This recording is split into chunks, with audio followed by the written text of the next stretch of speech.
Welcome to the Clarity Advisor Show, where you'll learn how to grow your team today. Join Ken Trupke and his guests as they discuss what works and doesn't work to grow your team in today's world. And now, your host, Ken Trupke. Hello, and welcome to the Clarity Advisor Show. Over the past year, we've had so many terrific guests talking about important topics. So in this second installment in our three-part series, we're going to pull up some highlights that focus on the areas of managing teams, communication, and attracting and retaining talent. Managing your team is one of the most important things you can do as a leader. And in episode 3, business veteran and entrepreneur Danna Gomez shared what she's learned about what employees really want.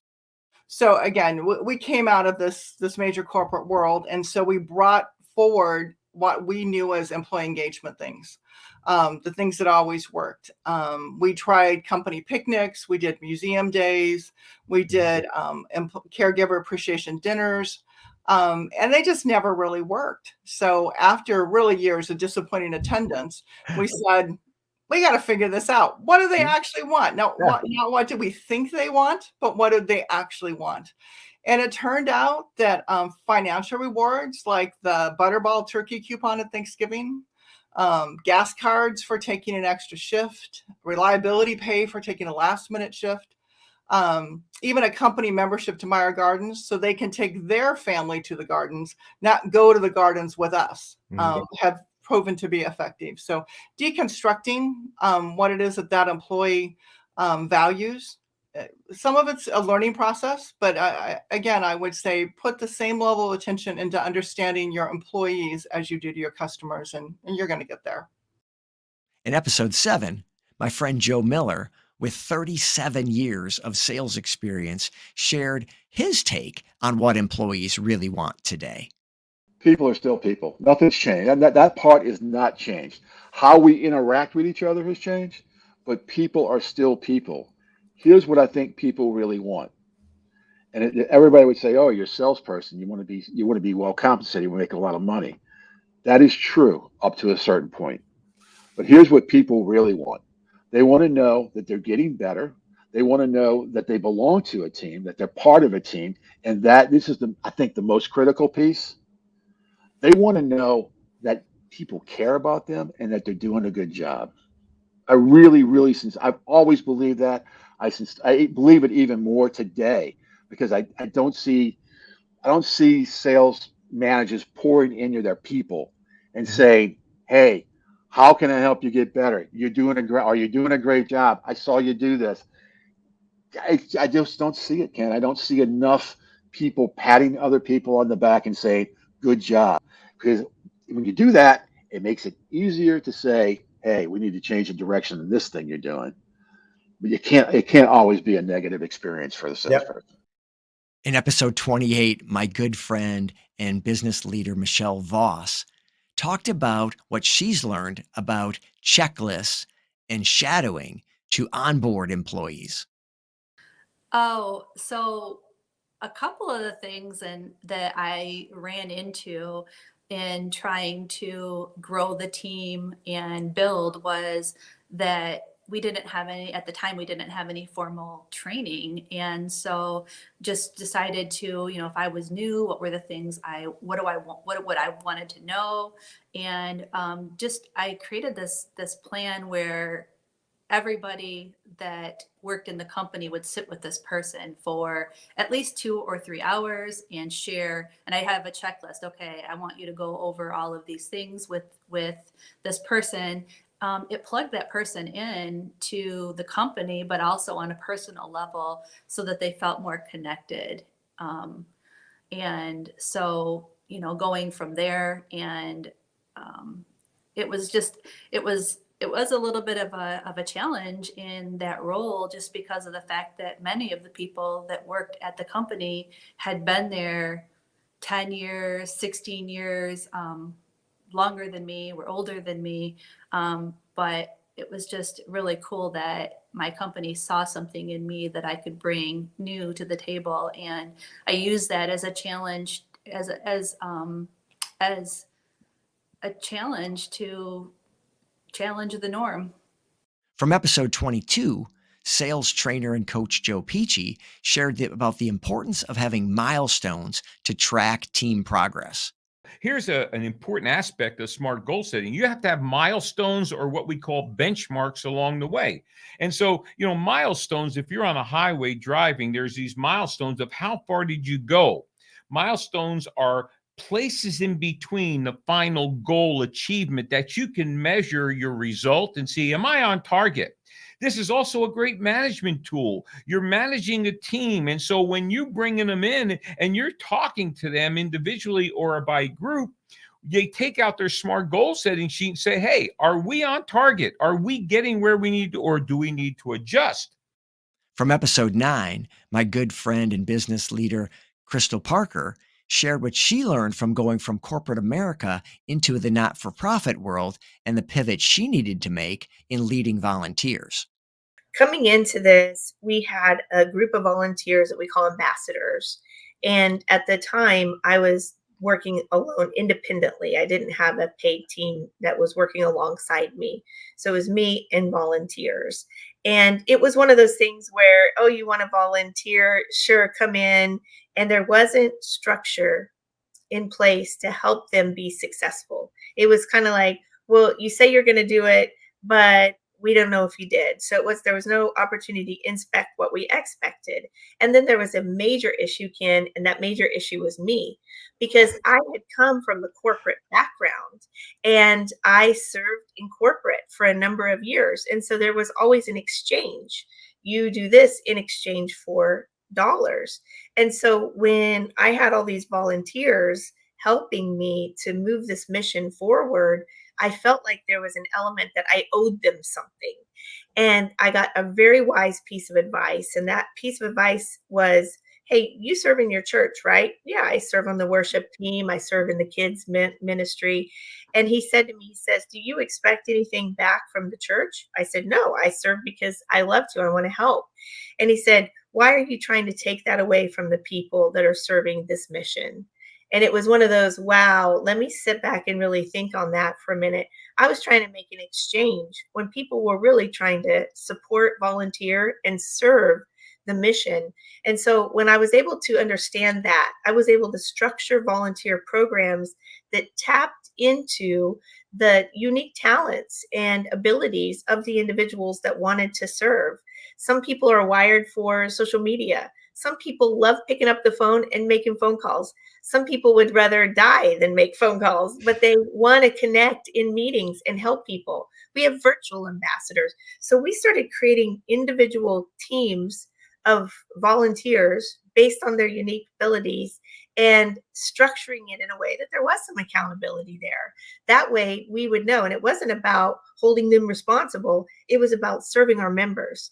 And we needed to know that our members were getting served in a way that we thought that they were. And so having that ability to have accountability, structure, and then deeply reach into people's passion to serve and their giftings and abilities and structure a program like that, we've grown our ambassador team significantly, and we're much more effective through a volunteer army. From episode 40, entrepreneur and business owner David Nemes talked about how everyone can work together even though they think differently. You know, what I've learned is everyone thinks differently.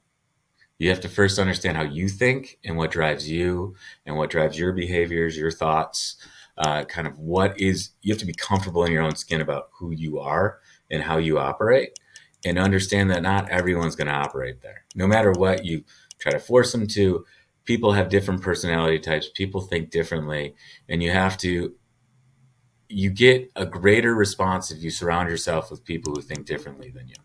And you are able to work together. So the most important thing is, there's risks you can take. You better have someone on your team that is worried about risk, because that will help you sort of understand some gating that you do.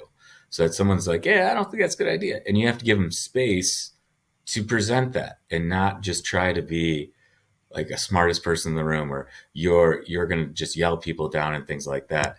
You don't learn anything talking, I guess, at the end of the day. So I think that's the real positive. And I think what I learned is the worst situations I've seen are people who have sacred cows, who hold kind of that won't let won't let things go, want to be the smartest person in the room, have a ton of, I always said turnarounds were the fault of hubris and ego. That was where it all started. And it's a people problem with the people solution. So if you can get rid of that, that's how you solve it. And finally, from episode 43, business owner and advisor Max Friar talks about paying attention to the different energy levels among your teammates. Yeah, I think that, teams are individuals. So understanding their personal needs and aspirations is critical. Not everyone wants to work in the office or at home all the time. Not everyone wants to shoot for the moon. I think people have different levels of energy, and their energy levels ebb and flow depending on the time of day or the season.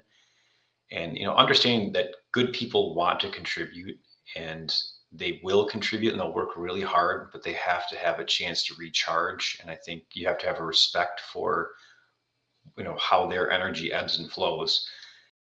Moving on now to the topic of communication, an area that is so critical to leadership success and team performance. Back in episode 18, business advisor Joshua Washington talked about how to think about having those important conversations with your team. When you are, it could be as simple as your one-on-ones. If you're meeting with your team members at the individual level, maybe once a month, whatever you can manage within your business. I don't know how big your teams are, but those micro conversations, you want to be checking for these things. You want to be asking questions that allow us to have insight into where is this employee at? How valued do they feel? And even just sharing your intent. Hey, I want to see you do this. I want to see you accomplish this. I want to see this value, into your career and life. That's one way to just push and promote that into your teams. Another way, we talk about creative autonomy, for instance, micro conversations, asking your team members, hey, is there a specific project or a development area that you would like to see yourself develop in? And it's really just getting back to being human beings who have conversations, and we rid ourselves of any assumptions, and we get down to really having those conversations around value, where you want to be at. How can we serve you the same way that you're serving the business? In episode 5, CEO Randy Crawford shared that he's learned that more isn't always better when it comes to communication. Less is more. The ability to take something and break it down to the simplified version and be able to communicate to that patient or that employee that will be communicating to a patient. And nowadays Facebook and Instagram and Twitter and all these other things are out there. If you put a comma in the wrong place, it changes the meaning, and people can just absolutely go off on a tangent. So we tried to make sure that we had those bullet points written down, and that these were the things that we were trying to communicate every day, so that everyone stayed on pace. And it's not an infallible thing. I mean, we messed up a lot, but we had to recover and retract and do this, that, and the other, because every day, something from the government was changing. I mean, nothing stayed the same. It was all fluid, and it was just it was a crash course in how communication should be. Quite frankly, I've read that at West Point, there's a book that some of the cadets get, and it has questions like, what was King Arthur's sword's name? Excalibur is the answer. It's not, I think. It's not, well, maybe it was. No, Excalibur, period. That's the communication you have to get to, right. and you have to get to that level so that there's nothing else to it. This is where we're at right now. That could change in a whim. So we have to be very clear, very strategic about what we say, and sometimes you can't give out everything you know. From episode 48, Chief Operating Officer Kelly Plawinski talked about what she learned during the pandemic about over-communicating. It makes me remember back during COVID and how important communication was. And, almost there's no such thing as over-communication is what I learned. And I think that was a good lesson learned of sometimes because we weren't in person all of the time and we were used to being in person, sometimes I would communicate a lot of times I would communicate via email because it would need to be via email. And it would be an email that I would spend a lot of time writing and thinking about, is this the right messaging or the right wording? And then sending it out only for it to be received in a way that I didn't anticipate or I didn't expect or I didn't intend. And then you have to kind of have, not really damage control because it wasn't bad, but hey, that came across the wrong way. That is not what I meant. Let's all get on the phone or get on a Teams call or Zoom or whatever and have the conversation. But communication, COVID was a crash course in how to handle communication well with your team and really over communicate. Even when we didn't have all the answers and people wanted answers, communicating, hey, we don't know. And this is what we're doing right now, but we don't know. And just recently in episode 52, Coach Joe Pici talked about the importance of DISC to improve your communications, specifically in sales, but it translates to all relationships in all parts of business and leadership. Well, the first thing we have to understand is if I know my script to get the meeting, if I know my stuff so well that I'm not thinking about it, then all of my focus can be on that person's communication style. So therefore, yes, in fact, I am going to elevate my speech when they do. I'm going to do a certain amount of how they receive information. That's how I'm going to give it. But then based on their words, I'm going to learn what we call priority, which if they're task or people oriented. Task people buy for one reason, people buy for another reason. I'm going to move the conversation to one of those priorities where I'm going to get better traction. And so if I learn how to speak their language, not to manipulate, but to communicate, we're going to have a better meeting. And finally, from episode 27, photographer Russ Climie talks about getting people comfortable. Yeah, it's something I didn't expect necessarily when it came to photography. I didn't expect to have every client, whether they're a CEO or entry level first year staff member, tell me when they walk up and say, you know what, I really hate having my photo taken. It's just not something I expected to be a regular occurrence, and it's 99.9% of the clients I serve. And so what I had to do was come up with a way of creating a relationship real quick to help people get comfortable in front of the camera. And have confidence, because in the end, a photo is just a handshake. The photo, your photo online, in my opinion, is the new handshake, right? People are looking at your profile online before they maybe ever meet you in person, and so you're shaking hands with them. And so we want to make sure, or at least I want to make sure, that the photos I present help show off people having confidence and being comfortable in front of the camera. And so I was just able to come up with, some simple ways of building rapport. At the end of the day, it's people skills, right? I grew up in a world where my dad opened and ran restaurants. And so I grew up in the service industry.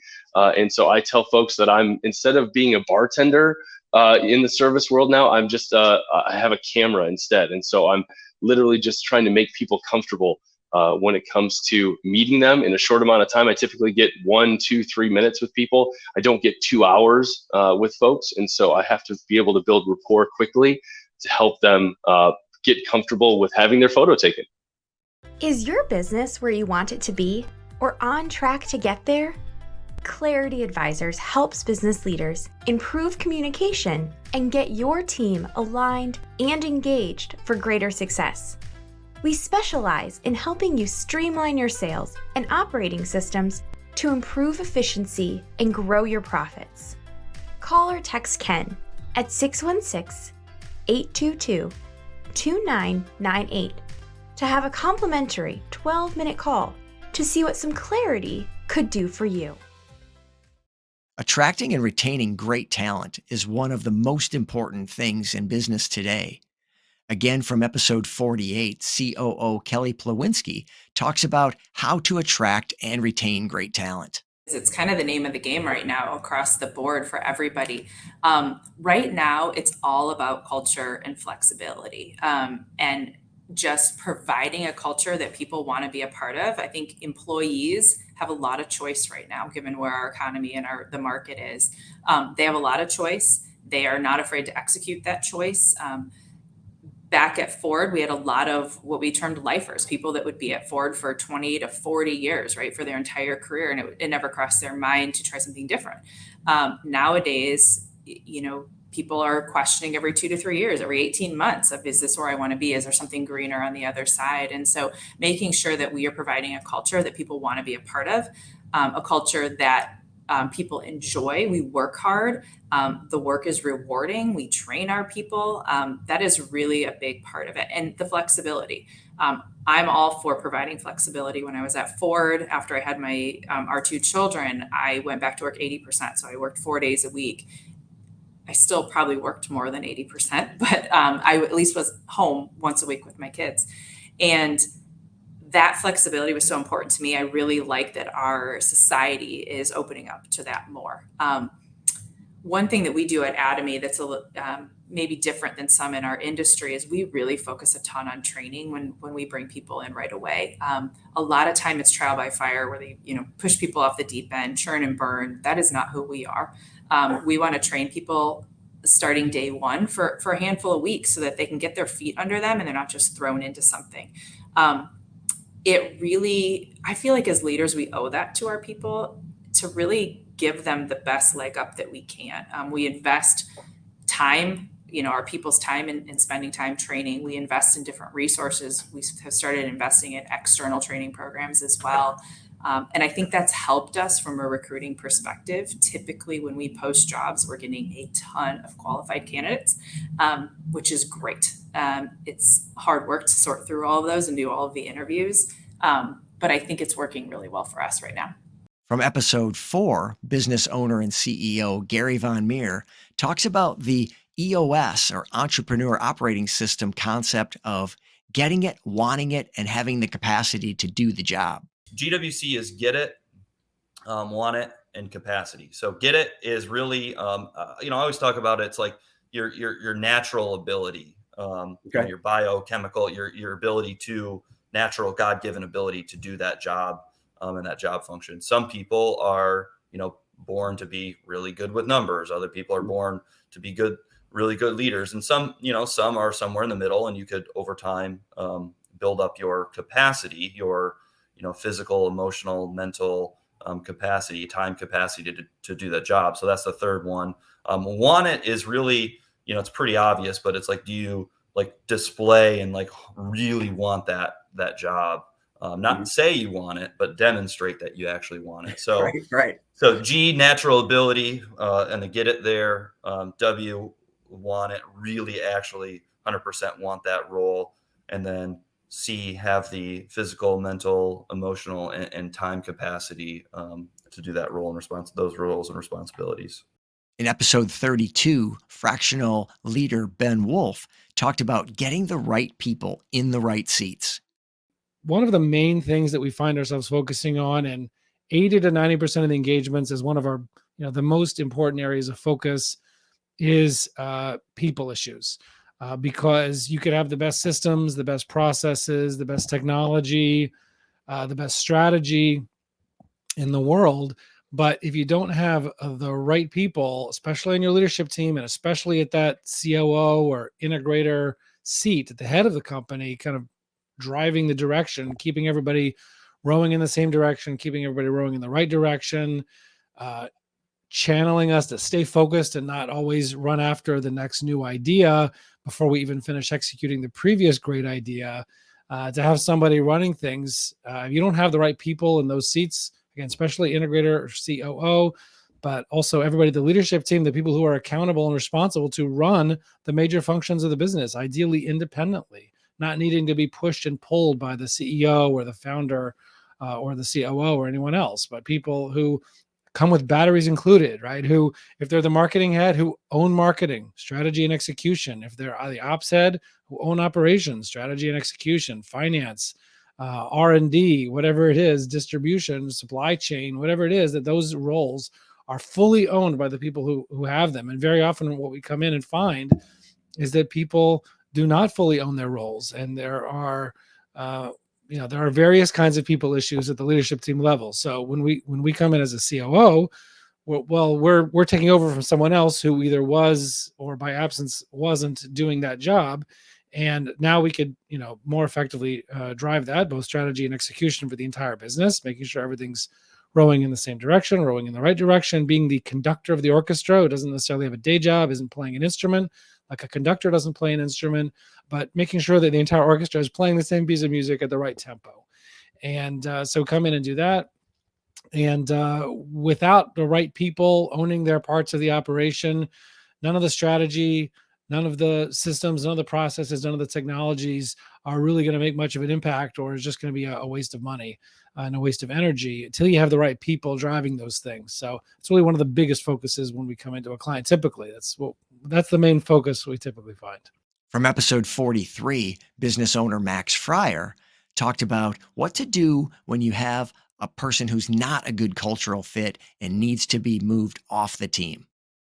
If you make a mistake and you bring someone on board that isn't a cultural fit or isn't a fit for their role, I think that moving on as quickly is important. And I think this is advice you've heard from many people. You don't want to let the wrong fit, and kind of leak into the rest of the company, right?